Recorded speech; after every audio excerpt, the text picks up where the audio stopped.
Good afternoon, everybody. Keith here.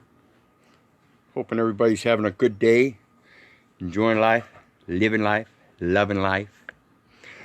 Wanted to get on today and talk to people about a rather very important topic and to make a public notice. And so I'm going to hang out for a couple minutes. Maybe we can chat or something. Get some people on here because I want people to share this video worldwide. Please. I come in peace, I live in peace, and I leave in peace. That's my basic message. So I'm hoping we can get some viewers here. Please share this video like I asked. Again, like I said, I think it's a very important topic. How's everybody doing? Doug, Justin, Brian, everybody, wave at me, let me know how you're doing. Good afternoon, Holly. Love y'all. Matt, how you doing, brother? Canadian brother up there north. Hoping everybody's having a good day, like I said. We all have this concern about all this, the dissemination of information, the information that we put out. And the basic problem is two things. We're not putting out the right information, and then that information that we put out is being used against us. And today I'm going to start out. I've got a particular section of the United States Code, Title 47, wherein it talks about telecommunications. Specifically, we're looking at Section 230, which says protection for private blocking and screening of offensive material. Now, most people think offensive material is vulgar material and stuff like that. I remind you of the word defend. When somebody is defending you, they're taking your ability to fend for yourself away from you. And the same thing with offensive material. It's a way of trying to offend you. Again, to take away your ability to fend for yourself. And the particular part of this code that I'm going to speak on here real quick is Section C, subsection 1. And I want this known to be worldwide. My notice: you are not to intercept my communications, whether they be on a computer device, a phone device, or any verbal or literal conveyance of such information that I put out without my specific permission. Subsection C, Part 1, treatment of publisher or speaker. No provider or user of an interactive computer service shall be treated as the publisher or speaker of any information provided by another information content provider. This content is what I am providing. Granted, this particular section comes from a source, and it's already out there, and I will disseminate that as it is public information. My opinion on it is also being announced publicly. And I hope all people take heed, all of my brothers and sisters, in their private capacities and their public capacities. It applies to all. And so I start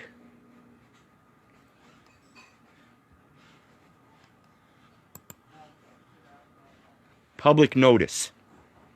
Greetings to all whom these presents may come. From the beginning, with the Creator as my witness, I, Keith, a true image and likeness of the Creator, acknowledge and accept all blessings given by the grace of the Creator. Repent all transgressions against the Creator, and waive all benefits without the Creator, declaring my full allegiance to the Creator and the Creator alone. I was born in this world in peace. I live in this world in peace, and I will leave this world in peace by any means necessary. I, Keith, brethren, to all my brothers and sisters, in life of love of life, am not subject to intercept, nor is any person of my inherent entitlement. Period. This notice is a communication intended to be cognized throughout the world. I ask, what is the value of time? Think about this, people. What is the value of your time? And first I want to relate a story about pig pens and the values therein. And many of us have heard the story about building a pig pen, one rail at a time. And it all boils down to the concept of what you want to do with the pigs. If you have a pig pen, it's obvious because you're building a pen in relation to pigs. The intent is to put them in a pen. So, think about this, people. If you're hungry and you need a pig, you have a hard time getting a pig, a wise way is explained that you build one rail, one section of fence, and you put some food down for the pigs so that they'll come up and they'll get used to that fence railing being there. Then you go back sometime later and you build another rail and you put some more food down there. And again, the pigs will come and eat and get used to 2 rails. And then you put a 3rd rail up and put some more food down. And again, the pigs will come back and they'll get used to 3 rails. And then when you put the 4th rail in with a gate, the pigs again will come back and they will eventually go in that pen.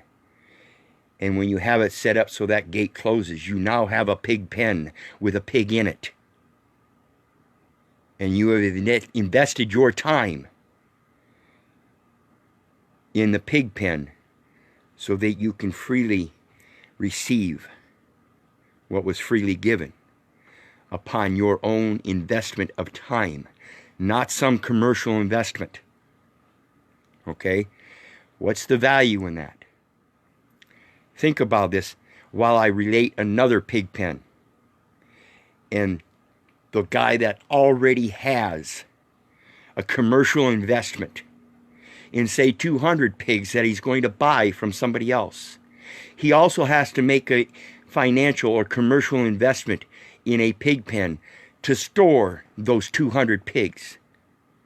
So he buys all these fence rails, and builds a pig pen, and then has somebody haul the pigs in and put them in there, and now he stores those pigs in there for a future profit. Whereas the guy that built the fence slowly, a small fence, for his own private use, for his own private gain,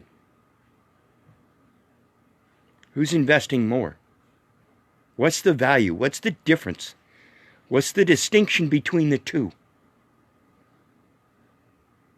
I want you to think about this, people. I'm going to relate something else as well in regards to purchasing property. Say you go out and you buy 200 acres of undeveloped property. And it's nothing but a huge stand of maple trees. You have options. Do you take the property for what it is, undeveloped, and receive freely from it by tapping those maple trees and providing maple syrup and maple products? Or do you strip it down and develop it for another purpose? Say planting more trees of a different kind. Fruit trees, apples, pear trees, cherry trees. And then invest your time in propagating that particular development of trees, so that in a future time, you can either, again, propagate them for your own private use, for barter or trade, or for commercial use. What's the value? What's the value of your time?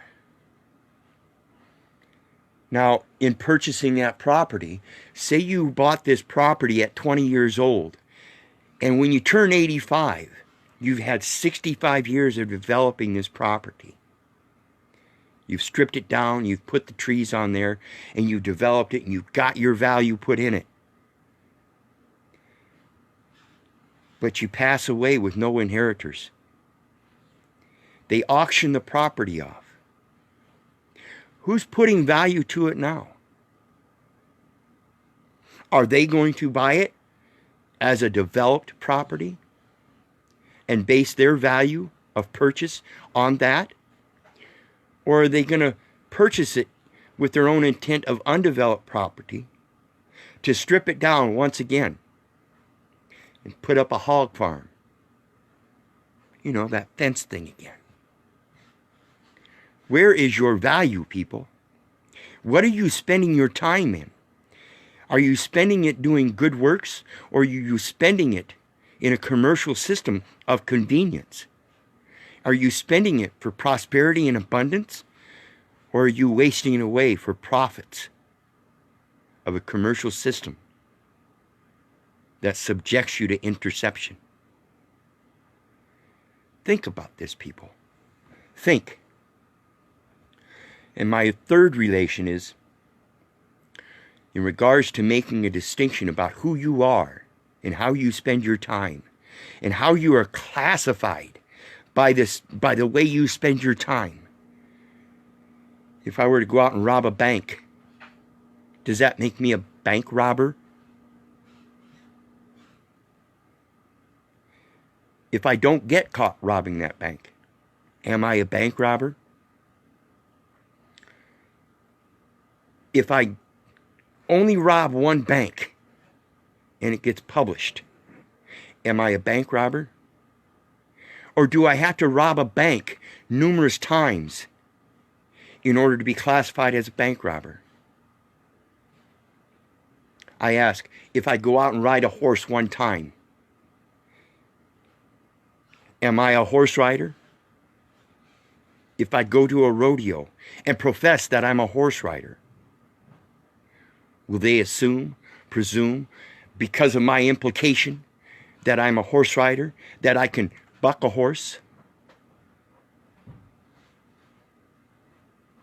Who's telling you who you are or what you are? And by what means or definition are they using? So I'll make a distinction here of myself. I am man. I'm not a bank robber. I'm not a horse rider. I'm not a theologist. If I write a poem, I'm not a poet. I just wrote something that others discern as being poetic. If I continue to write poetic type things, I am not a poet. I am a man who others have defined with the ability of writing poetically. Period. My value is myself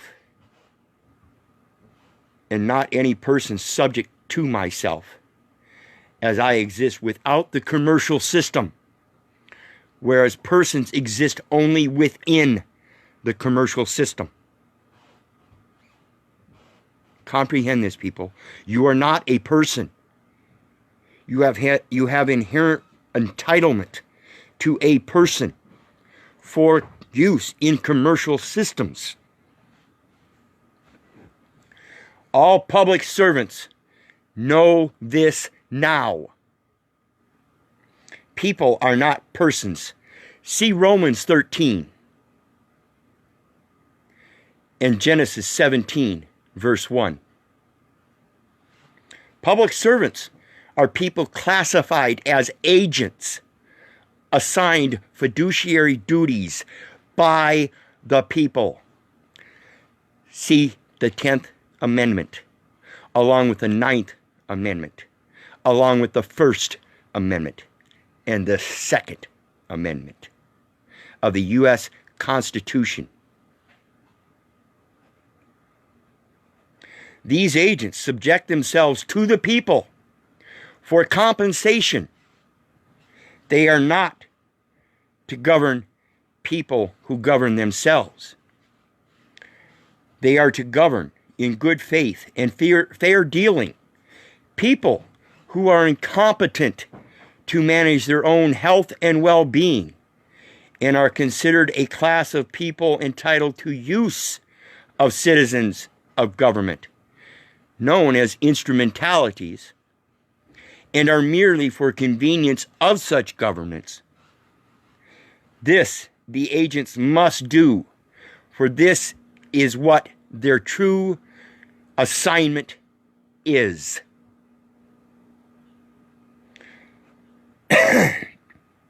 People, known as nationals, on the other hand, fending for their own health and well-being, govern all of their affairs themselves, while at the same time have still a responsibility to all their brethren in keeping an ever-vigilant eye on those such agents who would trespass the people for their incompetence. If the people do not tend to such responsibility, then they too prove their incompetence to their brethren.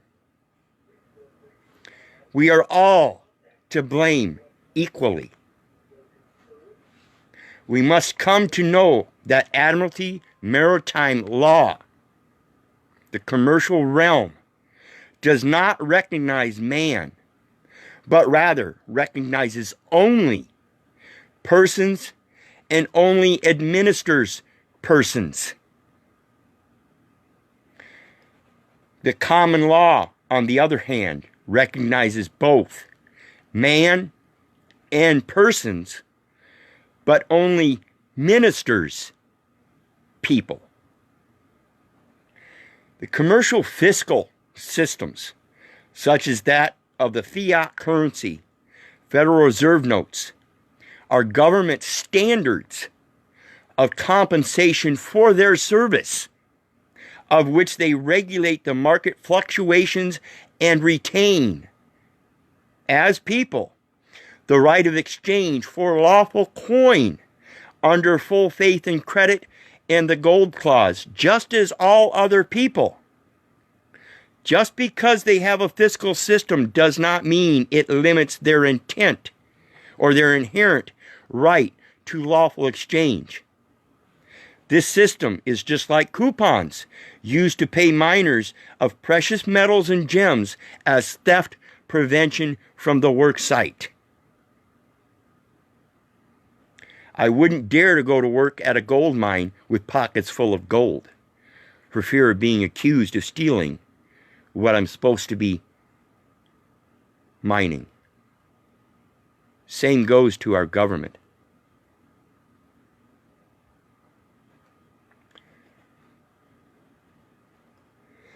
This is what today's checks, Federal Reserve notes, and such are. All debt instruments of which the original intent was for lawful exchange as a system of management. Nothing more and nothing less. It has, is, and will be used against us unless we, people, learn what we are and what the difference and distinctions are. Lawful coin is for people who barter their own exchanges to begin with and not subject to the fiscal system, but can take upon use of it, just like the governing officials can take upon use of the lawful coin through his person at will.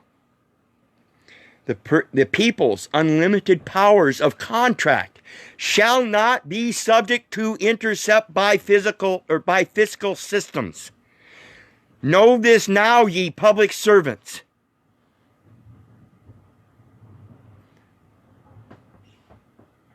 Know this now. Know your place as subject to the people whom you serve. Like I said, I come in peace. I live in peace. I will leave in peace. As a child of my Creator, abiding His way, and so shall I be blameless. Let my yea be my yea, and my nay be my nay.